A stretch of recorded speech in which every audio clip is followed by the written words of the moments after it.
Hello and welcome to Films and That. My name's Rob Turnbull. And my name's Sam Hall.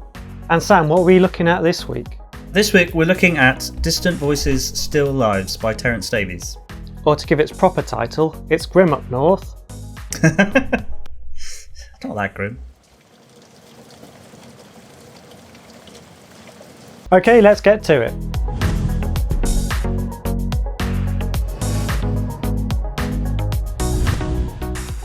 Terence Davies' masterpiece, Distant Voices, Still Lives, chronicles the lives of three of his older siblings over the course of 2 decades. Like flicking through an old photo album, significant family events jump backwards and forwards through time, depicting working-class family life in Liverpool of the 40s and 50s. This review contains spoilers. So this film is split up into 2 parts, and they were made like a few years later after each other, weren't they? I think the idea behind that was they wanted to show some aging between them. They're depicting kind of like different periods of their lives. It's kind of over the course of 2 decades, but the majority of the film kind of, I'd say, takes place in the 50s. Yeah, I mean, that's the most interesting thing about this film, is that it flits back and forth through time, so it's not told in a linear fashion. The film opens with a funeral. You know it's the funeral of the father. And then we proceed to spend the next half of the film talking about the father and the way he was before he died. I want to mention that the father's played by Pete Postlethwaite, and it's a real standout performance by him. He really sells the film for me.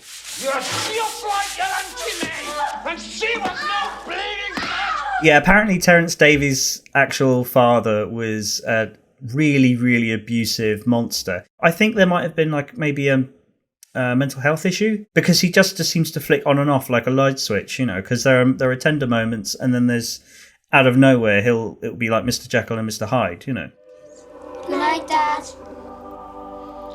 Good night, kids.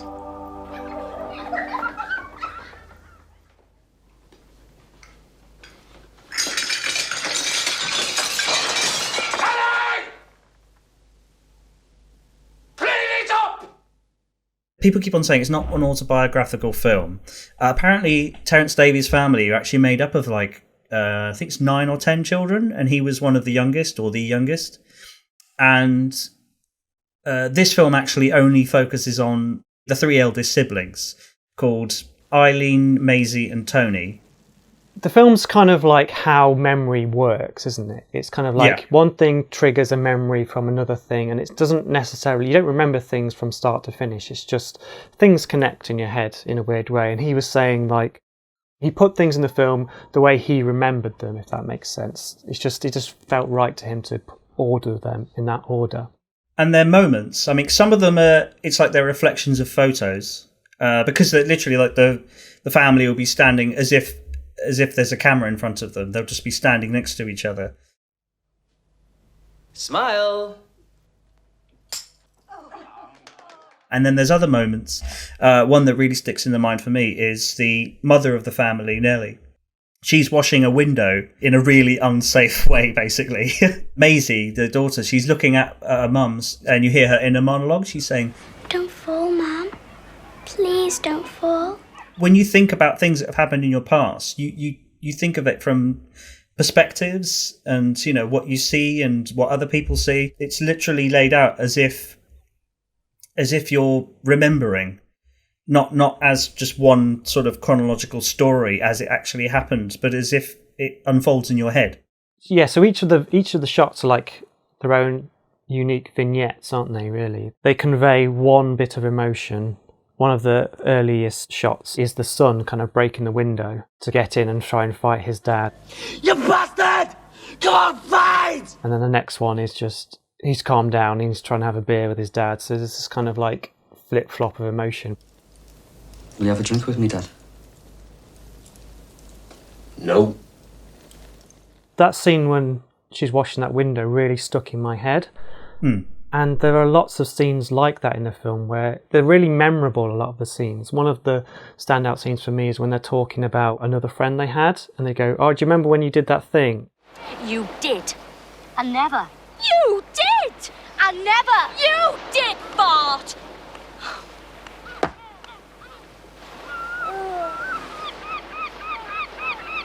I never.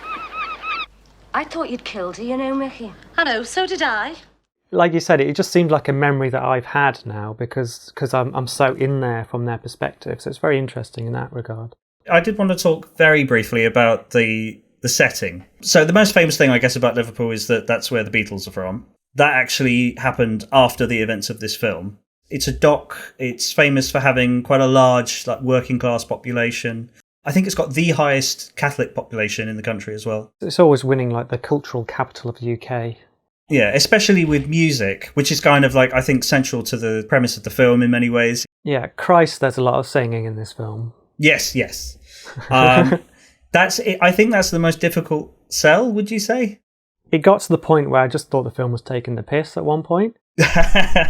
Brown skin girl, stay warm and mine, baby. Oh, I killed nobody but my husband. So the first half of the film is all about this father and their relationship with their father, and then the father dies, and then the second half of the film is it's meant to be a happier kind of ending to these characters' lives, like they're starting to live their lives again once this man has gone, and they're having babies and getting married and all this kind of stuff. So the second half of the film is very much song after song after song, and it literally is. They'll sing a song, there'll be one line of dialogue, they'll sing a song again, another line of dialogue, and it goes on like that for about an hour.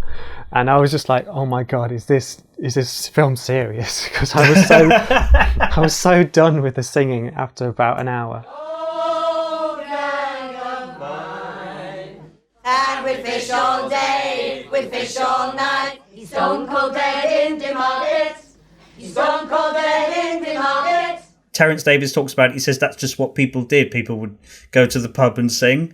I mean, it's not, maybe because in absence of, you know, a TV. sound system or whatever, or TV or a sound system. Yeah, the football on the telly, Xbox. People, yeah, like you know, I mean, I don't know why they could show a pub quiz at least. I'm sure there was some variety in Liverpool than just singing.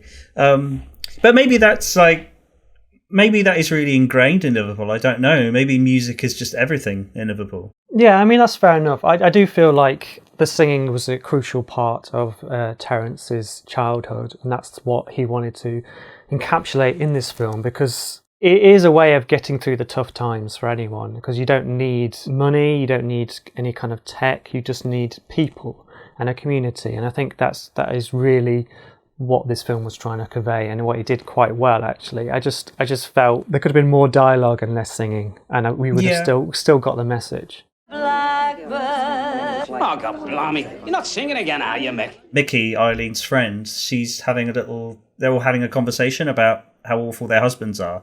But then that's because it kind of reflects, you know, what the father was like.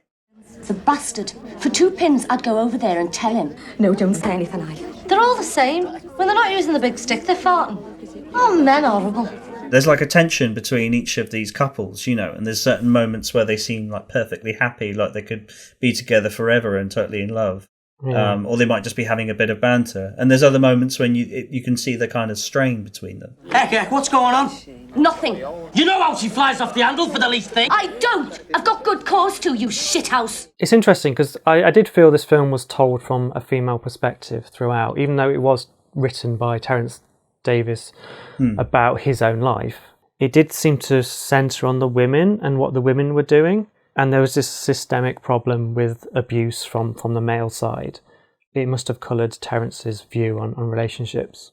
Definitely. Tony is basically the only character that kind of gets away with it, really. And he's Terence's older brother, you know, so he's hardly going to paint him to be like a monster. It's kind of constantly, relentlessly depressing.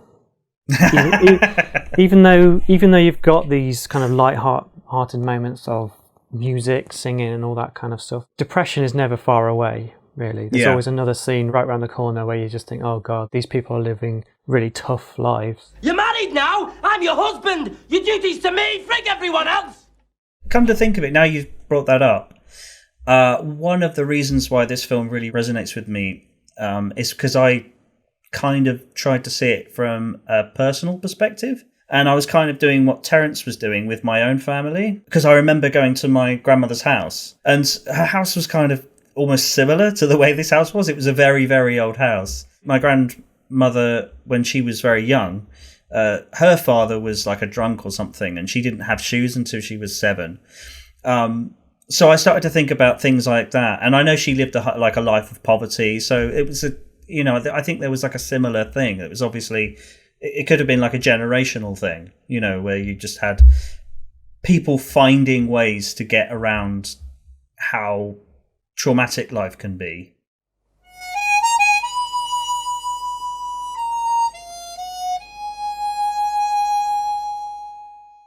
How would you script this film? Because it feels like a film that was made mostly in editing. You shoot these scenes and then you edit it and go, oh, I want that one there.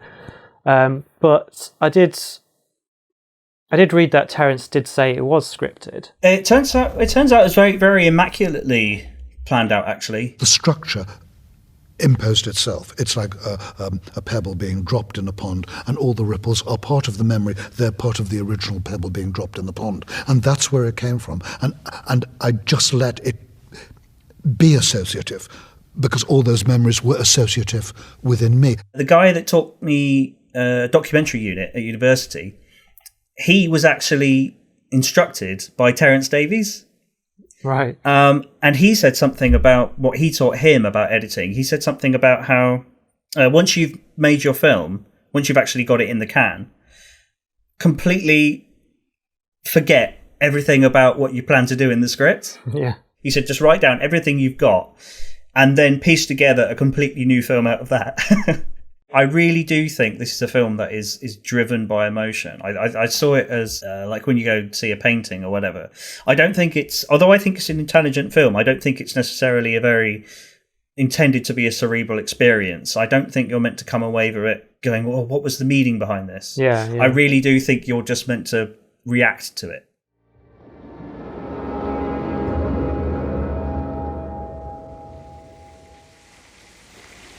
How are you, love?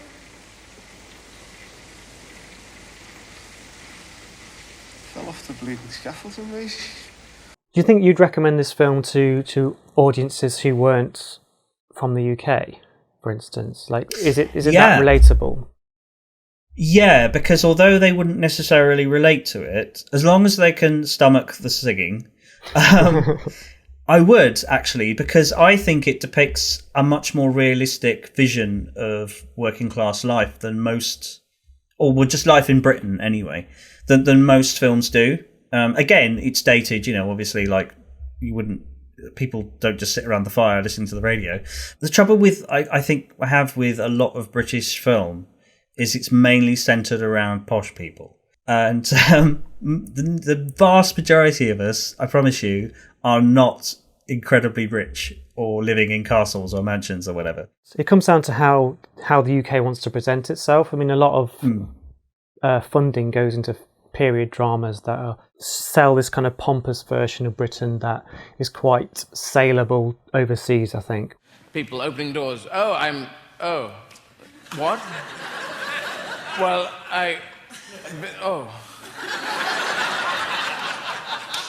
What is it, Sebastian? I'm arranging matches.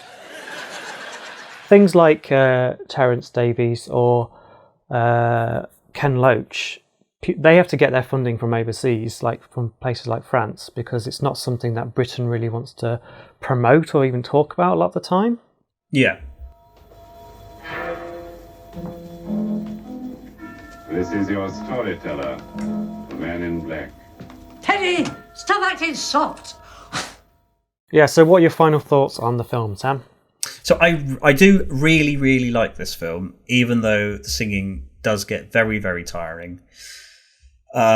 There's no way around it, really. If you can stomach the singing, then I'd really recommend it. It's very visually beautiful. I think it actually has more in relation to visually, anyway, like more relation to like old Hollywood films, than it does to the British kitchen sink, like gritty realism type genre.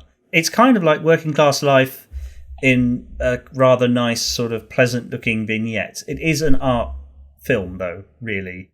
Yeah, I agree. I much preferred the first half of the film to the second half, to be honest. And I think if you wanted to just watch one of them, just watch that. Just watch the first half, because you kind of get the gist of the second half as well. I think because the second half was trying to focus on happiness, it was less interesting in a way. It was just the kind of one memory over and over rather than the ups and downs, maybe. Because a normal story wouldn't have like the villain, if you can call him that, the abusive father, die in the middle. You don't have like that final bit at the end making up half of the film, and so it kind of feels like an unnatural point to move on to the kind of, and this is what happened next. But then it is biographical and it is about people's lives.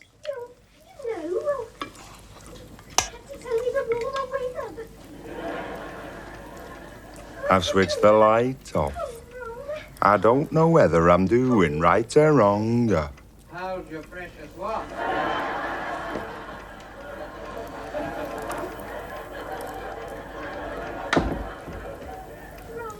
Who the bleeding hell was that?